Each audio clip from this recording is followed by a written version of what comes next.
Assalamualaikum warahmatullahi wabarakatuh. Perkenalkan, nama saya Aulia Eka Safitri dari Prodi Sastra Inggris.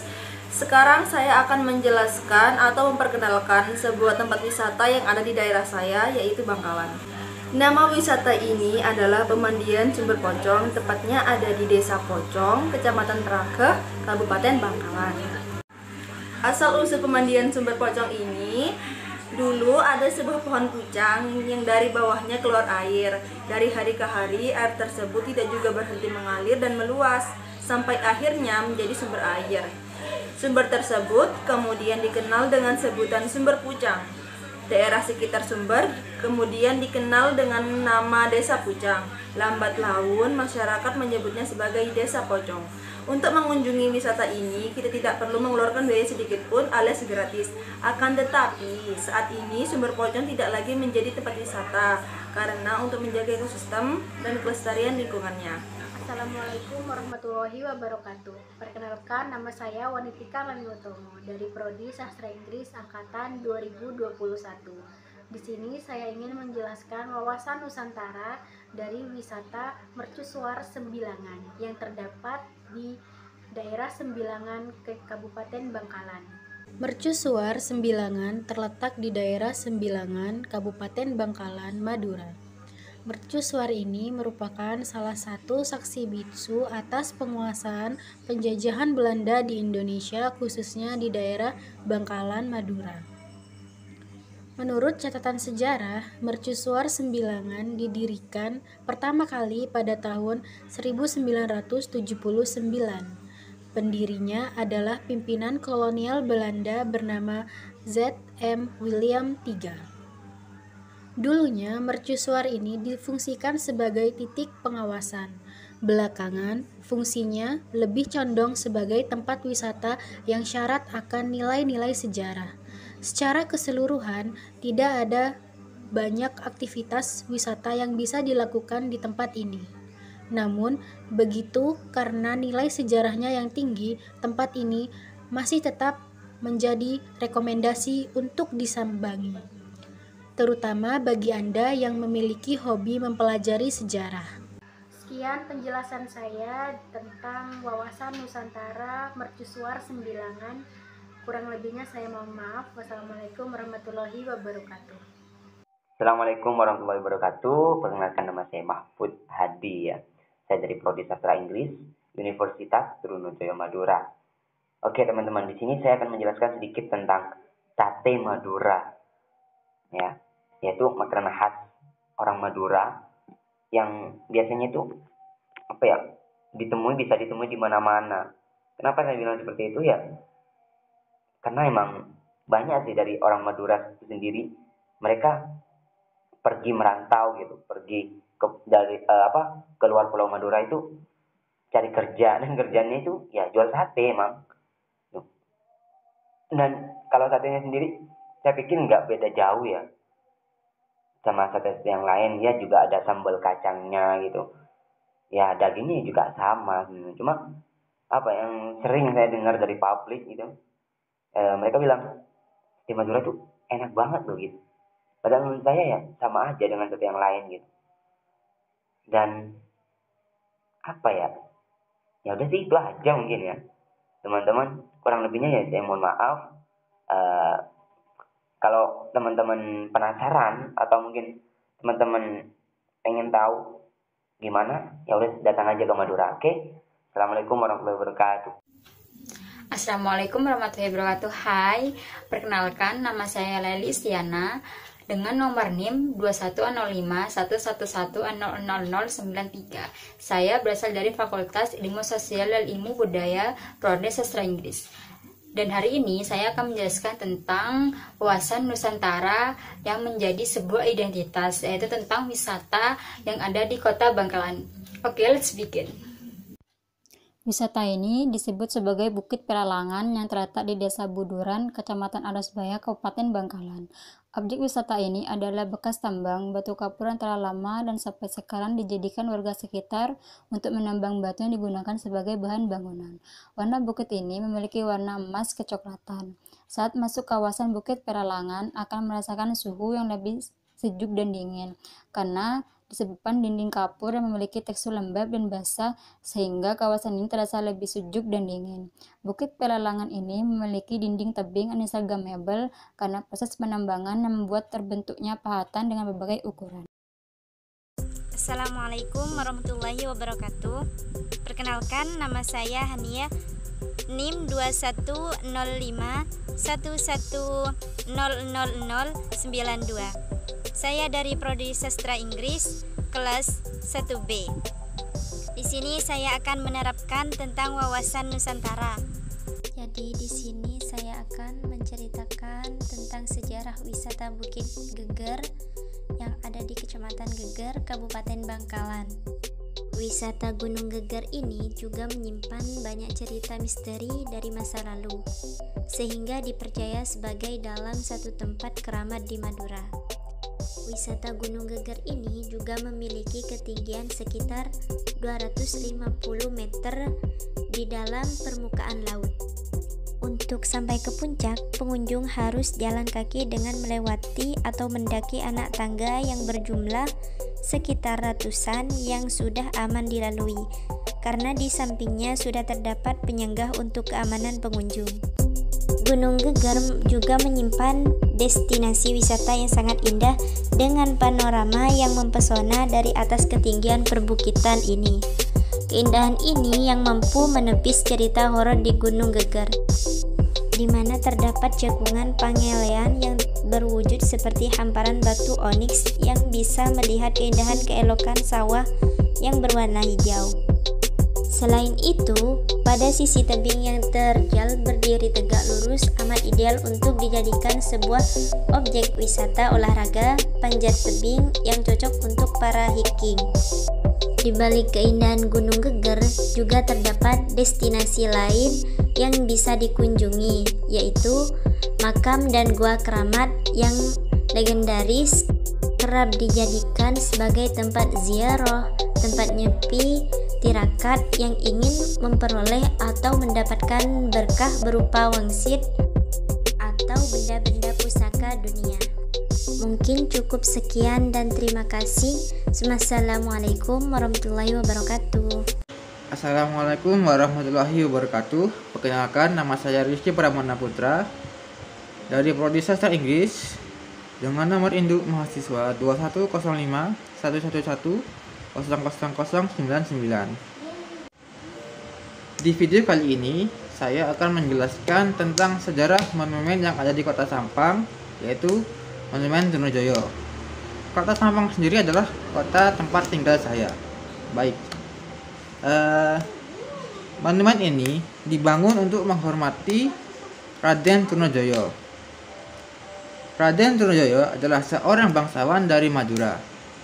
Beliau pernah melakukan pemberontakan terhadap pemerintahan Amangkurat I dan Amangkurat II di Mataram. Raden Trunojoyo dan pasukannya menyerang Keraton Mataram pada tahun 1679, sehingga membuat Amangkurat I melarikan diri dan meninggal dalam pelariannya. Singkat cerita, Raden Trunojoyo berhasil dikalahkan oleh Mataram dengan bantuan Voce pada akhir tahun 1679.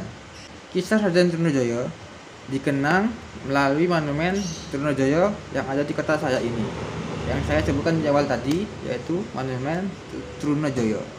Sekian dari saya, mohon maaf jika ada salah kata. Assalamualaikum warahmatullahi wabarakatuh. Assalamualaikum warahmatullahi wabarakatuh. Perkenalkan, nama saya Ardia Pramusti Mutiara Nisa dari jurusan Sastra Inggris Fakultas Ilmu Sosial dan Ilmu Budaya. Pada kesempatan kali ini saya akan menjelaskan atau memperkenalkan salah satu wisata yang ada di kota saya, Kota Sumeneb, yaitu Pantai Sembilan. Kabupaten Sumeneb merupakan kabupaten yang berada di paling ujung timur Pulau Madura yang memiliki pulau sebanyak 126. Dari keseluruhan jumlah pulau tersebut, hanya 48 pulau yang berpenghuni, sementara sisanya tak berpenghuni. Sebagai satu-satunya kabupaten yang memiliki banyak pulau, Kabupaten Sumeneb memiliki potensi wisata yang mempesona dengan ragam objek wisata, khususnya pantai dan kepulauan. Salah satunya yakni Pantai Sembilan yang berada di Pulau Gili Genting, Sumeneb. Untuk bisa berkunjung ke Pantai Sembilan, Anda harus menuju ke Pelabuhan Tanjung yang berada di Desa Tanjung, Kecamatan Saronggi, Sumeneb. Kemudian menyeberang dengan menggunakan perahu komersil menuju Pelabuhan Beringsang, Pulau Gili Genting. Tiketnya cukup murah, hanya sebesar Rp10.000.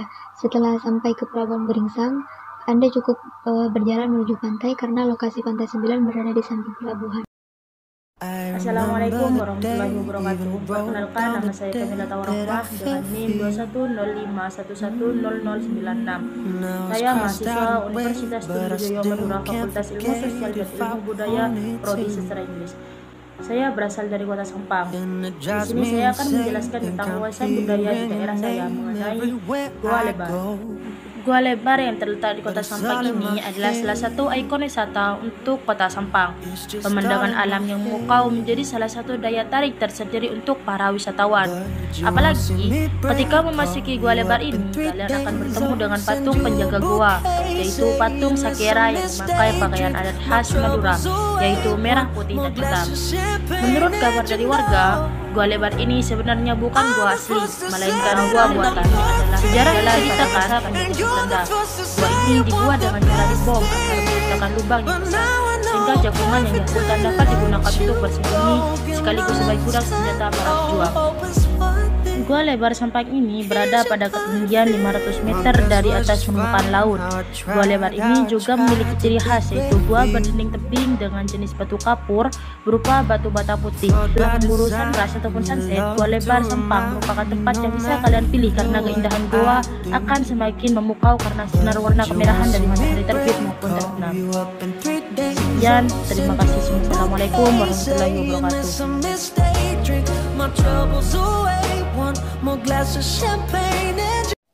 Assalamualaikum warahmatullahi wabarakatuh. Perkenalkan, nama saya Riko Rafli Maulana. NIM saya 210511100. Di sini saya akan memperkenalkan salah satu wisata yang paling unik gitu di Pamekasan. Sebelumnya di Pamekasan ini banyak sekali wisata yang ada di dalamnya gitu. Nah, di sini saya akan menunjukkan wisata yang paling unik gitu, yaitu Puncak Ratu gitu. Karena kenapa dibilang unik? Ya karena banyak sekali pengunjungnya gitu. Lebih banyak gitu pengunjungnya gitu, karena saking orang penasaran, karena kan Puncak Ratu ini kan berada di perbukitan gitu, perbukitan yang tingginya 200 meter. Di sana kita tuh bisa disuguhkan dengan pemandangan atau apa ya? Pemandangan gitu, pemandangan Kota Pamekasan yang sangat luas dan jelas sekali.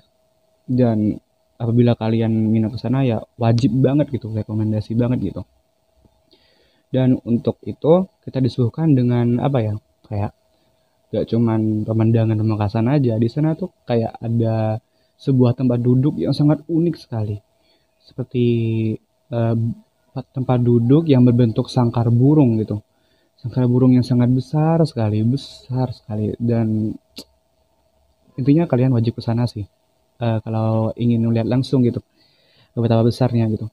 Dan tidak cuman itu aja, di sana tuh kan bisa dibilang alam liar gitu. Nah, di sana disuguhkan dengan alam yang bagus sekali gitu, pemandangannya bagus, pohon-pohon yang rindang gitu. Nah, selain itu ya masih banyak lagi sih yang belum saya ketahui gitu. Ya, apabila ada salah-salah kata, mohon maaf. Assalamualaikum warahmatullahi wabarakatuh. Assalamualaikum warahmatullahi wabarakatuh. Perkenalkan, nama saya Adinda Hafita Dewi dari Prodi Sastra Inggris, Fakultas Ilmu Sosial dan Ilmu Budaya dengan NIM 210511100097. Dan pada kesempatan kali ini saya akan membahas tentang wawasan Nusantara yang ada di kabupaten saya, yaitu Kabupaten Sumeneb. Dan di Kabupaten Sumeneb sendiri terdapat Pelabuhan Kalianget, yang mana Pelabuhan Kalianget merupakan pintu gerbang perekonomian Madura Timur dan merupakan satu-satunya yang menghubungkan wilayah daratan Sumeneb dengan wilayah pulau-pulau yang yang ada di sekitarnya seperti Pulau Sapeken, Pulau Kangean, Pulau Sapudi, dan juga beberapa pulau di Jawa. Pelabuhan Kaliangat juga menjadi pelabuhan tertua kedua di Kabupaten Sumeneb setelah Pelabuhan Kertasada di Marengan. Nah, dalam sejarahnya pelabuhan ini dibangun sejak masa kolonial Hindia Belanda, dan dulu pelabuhan ini berfungsi sebagai sarana transportasi penting bagi industri garam di Pulau Madura. Dan saat ini selain melayani distribusi PN garam, juga sebagai sarana transportasi antar pulau di ujung timur Sumeneb dan juga sebagian lagi di Pulau Jawa. Pelabuhan Kaliangat sendiri dibagi menjadi dua macam. Pada di satu sisi selatan untuk kegiatan umum, yaitu diperuntukkan sebagai pelabuhan penyeberangan penumpang. Nah, sedangkan di sebelah utara secara khusus digunakan oleh PT Garam untuk mengirimkan produk garam ke kota-kota lain dan juga pulau-pulau di Indonesia.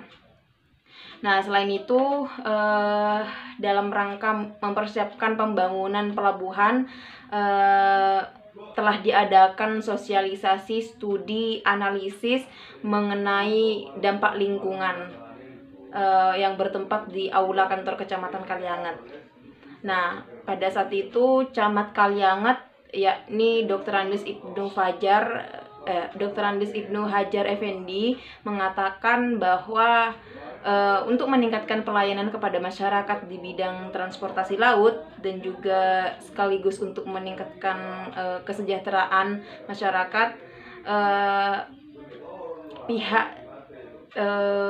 pihak kantor Camat Kaliangat dan juga pada sosialisasi ini juga mengharapkan bantuan dan dukungan positif dari segenap masyarakat demi suksesnya pelaksanaan pembangunan pelabuhan ini. Lalu maksud dan tujuan dilaksanakannya pembangunan pelabuhan Kaliangat ini, yang pertama untuk memberikan kemudahan akses transportasi laut, sehingga dengan demikian nantinya tidak ada lagi sebutan masyarakat daratan dan juga kepulauan. Nah, sosialisasi ini juga dihadiri oleh dinas terkait Kecamatan Kaliangat, Kepala Desa Kaliangat Timur, alim ulama, dan juga tokoh masyarakat sekitar lokasi pembangunan pelabuhan Kaliangat.